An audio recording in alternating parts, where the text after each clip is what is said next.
Blizzard Cloggers starts more than 25 years ago. In 1989, a friend of Burgess in Sarnia, Ontario, went on a getaway weekend to Detroit with her husband. They happened to stay at a hotel hosting a clogging workshop. Georgia, being very outgoing and curious as to what all the clicking was, asked some of the attendees.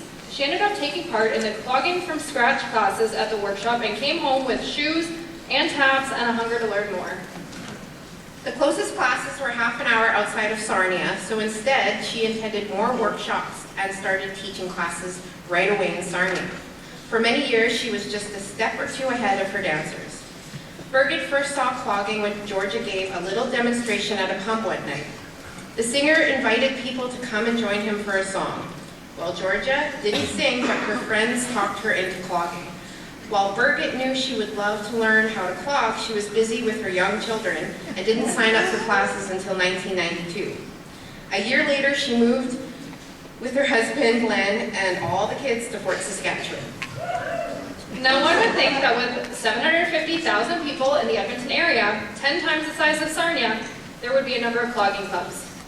There was one, and it was 45 minutes away. So she attended classes in Edmonton with the Alberta Rhythm Cloggers for a few years, but only a year later, in 1994, she taught her first classes in Fort Saskatchewan through community services. That first class had 13 people in it, mostly friends and their children that she talked into trying it. I think we were in the basement of the library at the time, and that was the beginning of the Blizzard Cloggers. Over the years, one of the most popular genres of music in the club have been Celtic and Irish songs.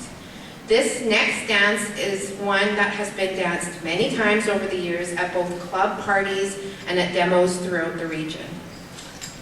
No matter how much they dance it, they never seem to tire of it.